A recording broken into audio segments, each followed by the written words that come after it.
us get this party started. So if you're just joining us, welcome back to the Influencer's Journey Show. Today's topic is how to turn conflict into an opportunity for growth. Now, that's an interesting perspective because most people are like, I'm not sure. I am Suzanne Hart, and I'm sitting down with Taria Hodge. So we're going to jump into this discussion. So what are your thoughts on this thing about opportunity for growth when it comes to conflict? Yeah, so I've never heard that before. And so when I first heard it, I was just like, that's crazy. But the more I sat with it and I thought about it and I looked at the instances where I have been in conflict, and at the end, things turned out pretty good. And I was just like, oh, wait a minute, maybe it is an opportunity, for growth. So what came up for me was, wow, how do I focus my mind to look for conflict? Because I think this is another great Mm, thing, how to look for conflict, because I don't think I recognize conflict every time I see conflict or every time I'm in conflict. yeah. So, yeah, so it's how to recognize it.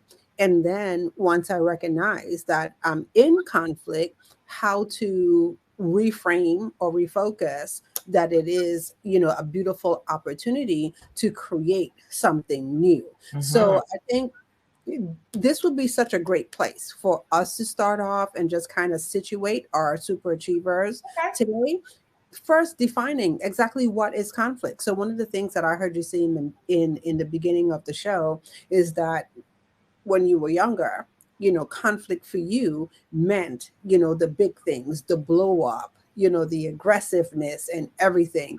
But that's not the only type of conflict that we're in. So what is the definition of conflict? That's actually not conflict at all, which is really interesting for people to actually get. Conflict is not that. Mm, Conflict is actually a difference of opinion. mm, It's really simple. And so for me, one of the things that got me comfortable with conflict was actually the whole process of defining it and actually looking at it and really just playing with it. So what it is the difference of opinion. So mm, you have an opinion, I have opinion.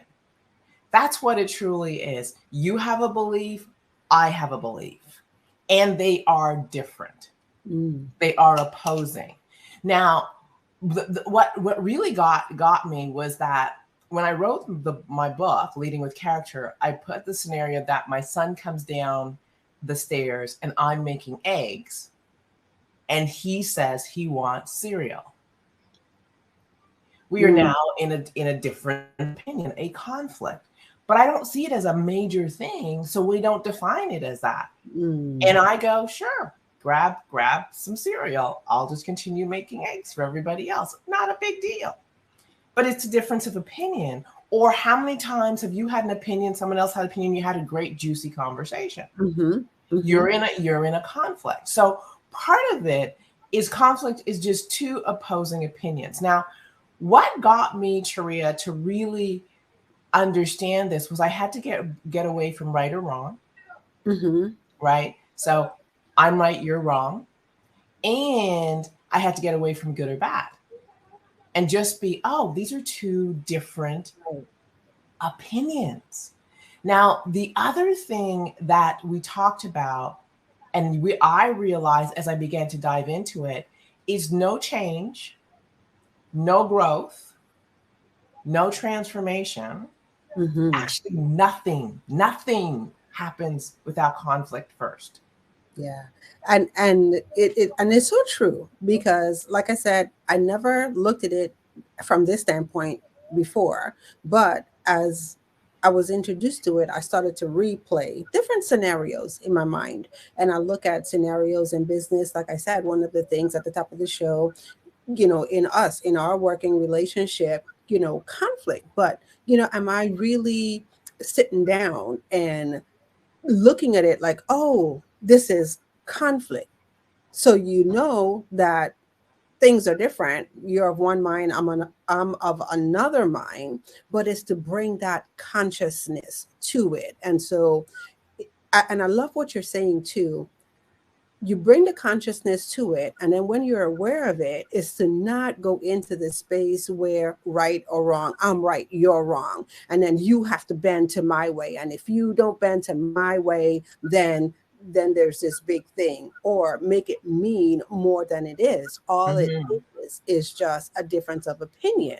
And so I think that that's really such a key thing for people in business to really get, as especially as we sit in the vein of collaborations. So a lot of times, you would hear people say things like, oh my gosh, this collaboration don't work, I won't work, I can't work with this person, I'm having a hard time. But it's, how do they look at conflict, which is, like you said, simply put, just the difference of opinions. And once you understand what it is for what it is, then you could move forward into this beautiful place of growth. So I know for us, when we get a chance to flush things out, we come up with the most beautiful solutions to the things that we're working on, and that's one of the things that makes our collaboration so great, in my opinion, is because I'm not always yes to everything that you say, and you're not always yes to everything that I say. But Yeah. because we have different viewpoints, when we come together,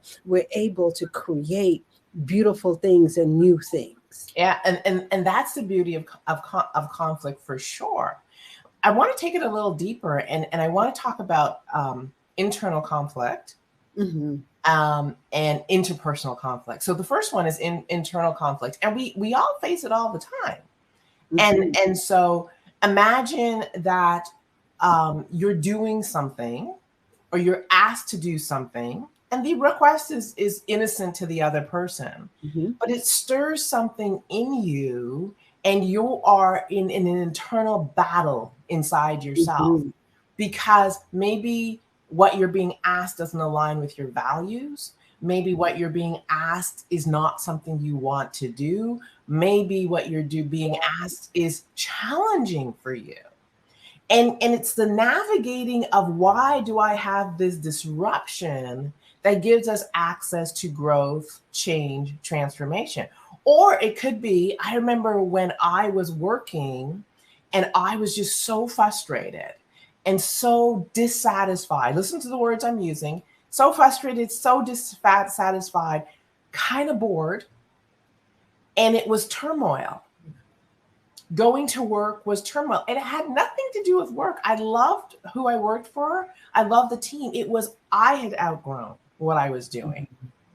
And that conflict inside me gave me access to trying something new. Hmm. That conflict didn't happen, I would still be in the same place. So when you're in dissatisfaction, you're experiencing internal conflict. Yeah.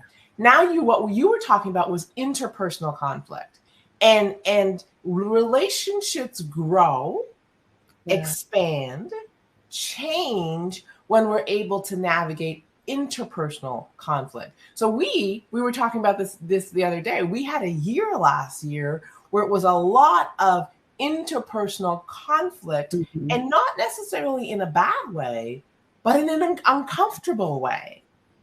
The result by the end of the year was new, better, great, all these different things. It was growth. Yeah. However, we had to navigate this discomfort, this difference of opinion, this difference of ways of being, this difference of, I'm sitting here, you're sitting there, this difference in terms of, we've outgrown this place, what do we do? Mhm. All those things through discussion, and our access was growth and change. Yeah. I love it. And I love that you went back and you defined the personal conflict. And just sitting here thinking about it, how many times do we really experience the internal conflict, but we don't know what to do with it, or sometimes we ignore it. So that the conflict, something is happening on the inside. You might not even get to the point where you're saying, oh my gosh, this is an internal conflict, right? But something is stirring on the inside. And then a lot of times what I find, and I'm not going to speak for anybody else, I always remember to speak for myself, you bury it, you push it down, you convince yourself that you could get over it, you could do all of these things versus taking a look at it for what it is and saying, what is the opportunity for change here? Absolutely. So that, this is the interesting thing. I know for myself, whenever I am ready to lash out at someone, whenever someone frustrates me, whenever someone angers me, whenever I'm impatient with someone, I remind myself, don't look out there. Ask myself, what's the Mm. internal stuff happening here? Because usually I'm in an internal thing. So this is the interesting thing. And this is why conflict is often so uncomfortable for people and often why we run from it, is that we're stirring inside and we're looking outside. And so we go deal with the person who we think is creating the stirring, where we should be going first is going, why am I stirring? Why am I upset? Why am I frustrated? Why am I impatient? Why am I? Because until I get clear on that conversation out there is not going to be very useful, because oftentimes I'm taking my stuff and making it their stuff. And so part of where we like to avoid conflict is because we're not doing our stuff work. Yeah. And therefore we're going in and we're having these weird, awkward conversations where now we're making people responsible for our stuff versus what they're responsible for, or being able to say, this is where I'm sitting and I know you're sitting somewhere else and I need to let you know, because that's why we're having this disruption. Right. Right. Yeah. So it's fascinating. So I think, like I said, it's the shifting of how we're taking a look and we're holding, the conflict, Yeah. both the internal and the interpersonal conflict. And so, talk a little bit about like why this is absolutely necessary. Because like I said in the beginning, one of the things for me when I am aware that I'm in conflict or there is a conflict, my tendency is to avoid. So I'm going to use an example from history. Um, Rosa Parks sits down on a bus. There's Hmm. many interpretations as why she sat down on a bus. Some people say she was tired. Some people said she had enough. Either way, she was tired of the situation. My girl sits down on a bus, right? That sitting down on a bus is an act of resistance. It's a conflict. Hmm. The domino effect of her sitting down on a bus is she gets arrested. A gentleman by the name of Martin Luther King gets involved. He's now inspired.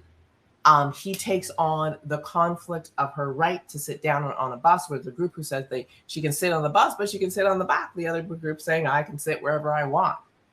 Look at where we've evolved. Mm. That turns into voting rights. That turns into a march on Washington. That turns into all these things. So remember, I at the beginning we said change and growth can only happen when there's conflict. So what we're seeing is that there's a situation where someone deals with something head on and change happens. We are in an interpersonal relationship, you and I. We have a difference of opinion. We have a difference of where we're sitting in the world. We have a difference on how something needs to be done. If we don't talk that through, Hmm. we will not have change, growth, or transformation. Um, let's go to my favorite guys, the Wright brothers. I guess they became dissatisfied with the fact that they couldn't get places, and walking and running and I was driving just about to say they got tired of walking. that wasn't working for them. A conflict.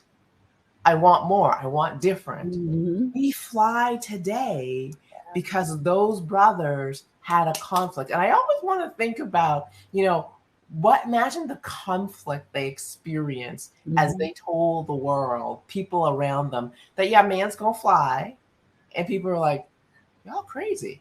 What do you mean man's going to fly? Man's going to fly. We're going to fly in things that we're going to put up in the air Yes, it defies gravity. Now, this is the interesting thing. They're also in conflict with reason. They're also in conflict with gravity. They're also in conflict with all these things. Yeah. But change can only happen when we face that thing head on. Yeah. Think of a fear you have.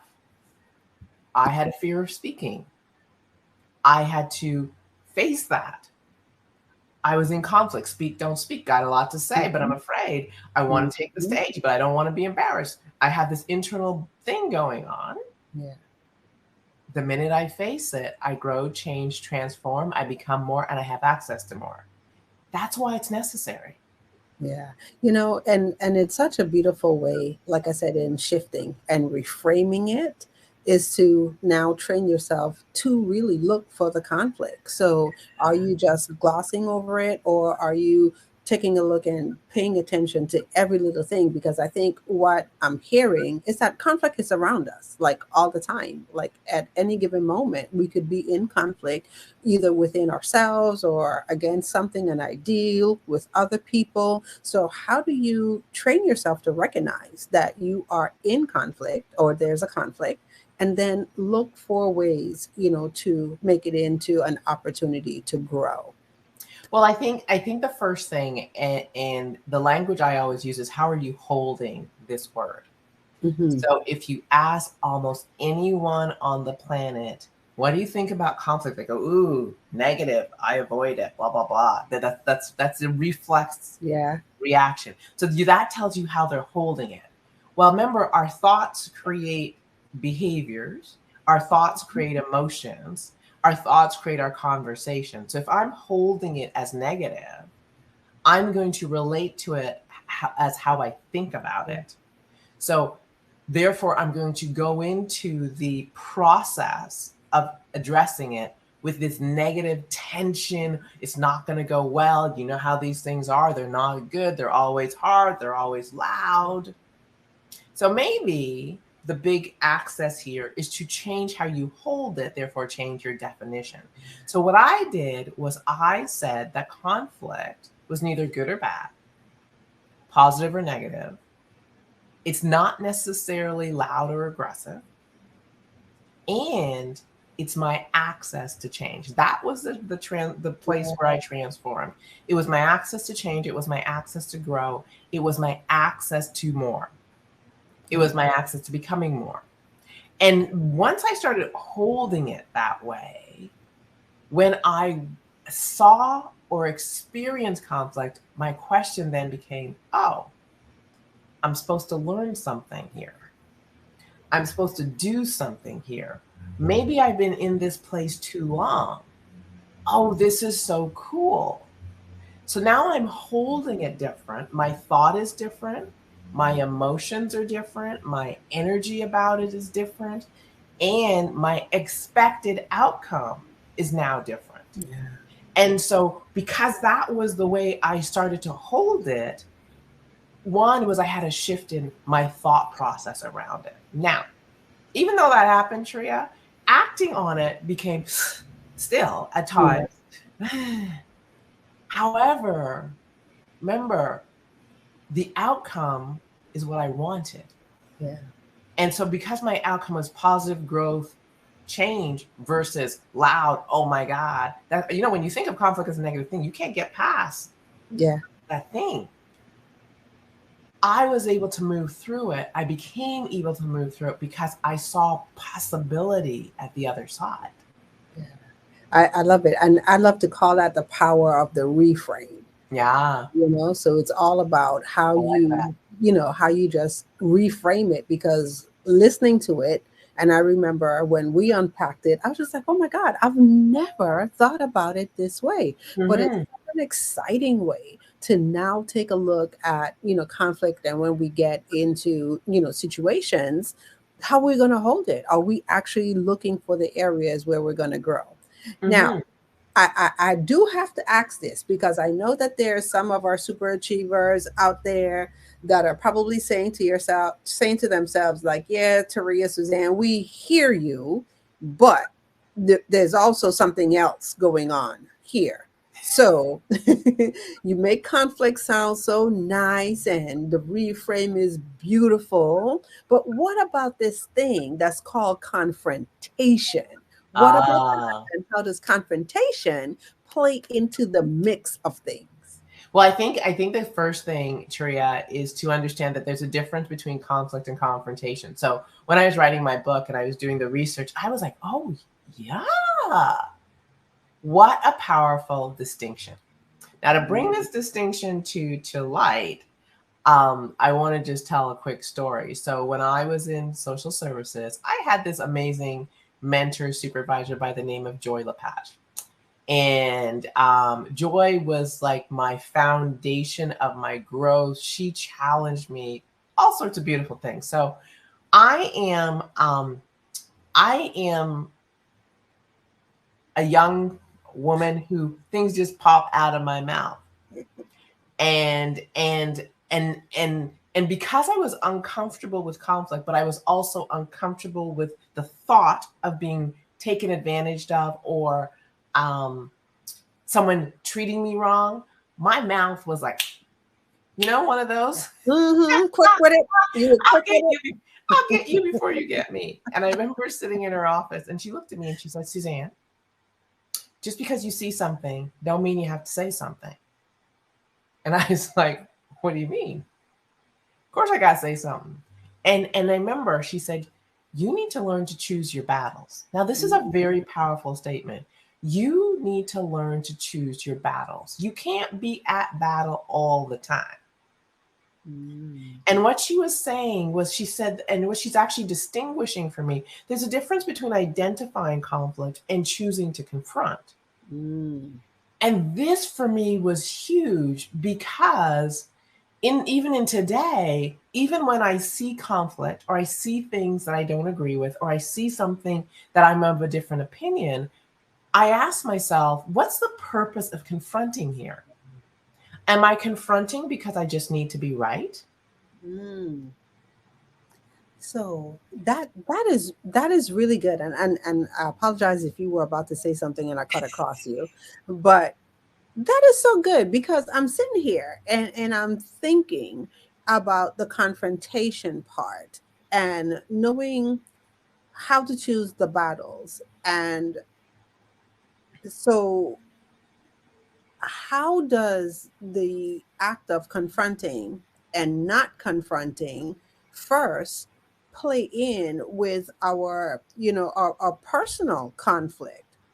So, do we also have the opportunity to choose when we're in personal conflict to confront a personal conflict or not to confront? Oh my gosh. So you go deep, right? You just go in. Okay. I mean, it came up for me. I was just like, wait a minute. I thought I was tracking the conversation, and I You was are just like, you you, you there's are something you, you're else here. tracking. You're tracking. So this is the interesting thing, is that we always get to choose. We don't always choose though. Mm, So sometimes my emotions will decide for me. So have you mm, ever had an opportunity to do something but you afraid, and fear chooses the no, yeah. but you don't powerfully choose, so your fear chooses for you. So you choose not to confront the thing that you're afraid of because fear chose. And you Mm, walk away and you're still in turmoil because you want the opportunity, but fear chose and said, no, we're not doing this. mm, Then there's the times where you have an opportunity before you and you go and you think about it and you go, and you may be, it may be uncomfortable, but you still go, that's not the opportunity for me. And you powerfully choose. mm, So, or it's not the right time to confront that fear or that thing. So, the beauty about understanding the distinction, choosing your battles, choosing your opportunities, choosing the timing, choosing the person, yeah. is that, is this the right time? And remember, I said, is it that I just want to be right? Is it that I just want to be in the group? Is it that I just want to be, have something to say? Is it that I just want attention? Is it that, Yeah. what is the outcome I'm truly seeking? And is the outcome really worthy of the confrontation? And a lot of times, I know for myself, I can catch myself, oh, you just want to be right.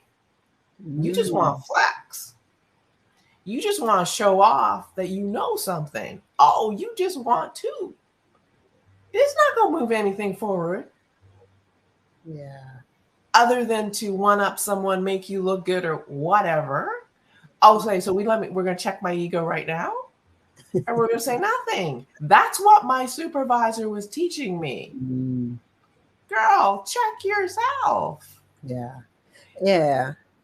So then what you have access to is the times when to confront actually has power and meaning for you or the other person. So, a good friend will confront you for your own good. Yeah. And they'll be like, I will deal with you being pissed off at me for the next few days, but I gotta say this because I need to hold up the mirror so you can see something. Yeah. Yeah. And so I think the biggest thing that I'm taking away, from this is that the two are absolutely necessary. So first, you have to first be aware, that there is conflict, whether it's within you or within your relationships. So acknowledge that there is a conflict, reframe it, look for the opportunity. But in order for that to happen, some sort of confrontation needs to occur, whether it's within yourself or with another person. And then also the timing of the confrontation also matters. And so I think when we were unpacking this, to write the show, I looked at the two and I said, well, wow, confrontation also has to be this big aggressive thing, and it doesn't. So how do we, so what's on the table here is how do we actually, I'm pulling for words here, successfully have confrontations or make confrontations work for us? Because once again, that's the addressing of the stuff. Yeah. So how do you make it work? You choose that it's going to work, right? So whenever I go into confront, I stand in the possibility of this is going to work. Now, what's really interesting, and this is such a huge learn for me, and I'm trusting that it'll be a value for everyone listening, is that, remember I said, I have to go into it with not that I'm right, not that I'm wrong, not in this place of good, not in the place of bad, not in the place of wanting to get one over on someone, and not in like all that stuff. I got to be able to park it. So in order for me to confront effectively and have it work, I have to do my own stuff first. Yeah. This is the interesting thing, though. We are conditioned in our society today to talk about win-win, win-lose, win-win. Okay. And how we interpret that is that someone comes over to the other person's side and there's agreement. This is where things get messy. Because now the battle is who can come over to you, who can compromise. Who's going to come to which side? Right? And if there isn't, most people say the confrontation didn't go well. Well, no, it didn't go well. Because who wants to give up their opinion, their thoughts, their whatever? So for me, it was, again, redefining what a win was. And so when I go into confrontation, when I go into a conversation where there's conflict, I am going in to express my position and my thought. And what I really want is to be heard. And what I remind myself is that when I'm going into a conflict with someone else, what they actually want is to be heard. And what they actually want is for their opinion to be valued. So for me, being able to say my piece and say my position and speak my mind is resolution for me. Now, oftentimes when I sit in that seat, Sharia, and I allow someone to have full self-expression, they allow me to have full self-expression. Two things happen. We agree to disagree. Mm-hmm. My mindedness might have me hear their opinion, and we've had this happen on both sides. Mm-hmm. Hear their perspective in a way that I'm like, oh, that's not what I got when you said it. Or, oh, I never looked at it Mm-hmm. that way. Yeah, I'm happy to come over to where you are, but you didn't convince me. I heard you and I Mm-hmm. heard your perspective, and I was like, oh, that makes sense. I'm over here. Yeah. And sometimes, like, yeah, I get it, but I don't agree. You get it. No, I don't agree. And we're like, okay, what do we do from here? Not compromise, but how do we make something happen? Yeah. Or we just gonna drop this because it's not gonna happen. Right. So resolution is not necessarily you come to me, I Yeah. come to you. It is, can we hear each other well enough for the person to feel valued? Now, this is the thing about conflict for me. When I'm in conflict, I have an imbalance inside me, right? And we Mm-hmm. all know it. We're like, Yeah. and if you're Suzanne, your mind is racing and you're pacing. Yeah. So I call that the rub. There's a rub. you know the way a little bit about my mind. I'm having a full blown conversation in my head, and I'm pacing, and I can't sleep. That's usually how it is when it's really bad. Mm-hmm. So I know my access to resolving my internal battle is self expression. Mm-hmm. So now I need to make a place so I can have self expression with the person who I'm who I believe the interaction is creating this disruption. All I'm really seeking is for this disruption to be resolved inside me, is it not? Yeah. I'm not really seeking um, anything other than that. So resolution is often all about us. Remember, I said it often don't have nothing to do with anyone else. It has to do with what's stirring inside of me. So when I go into it, I'm really going into it to feel heard. Now, where I have grown, Taria, is I don't necessarily need agreement. Ooh. I don't necessarily need to be right, because what I've learned is the most disrespectful thing you can do to someone Yeah. is to be a right fighter on their opinion Mm-hmm. and make them wrong. Now, unless there's some things that are wrong. You hurt somebody, they're wrong.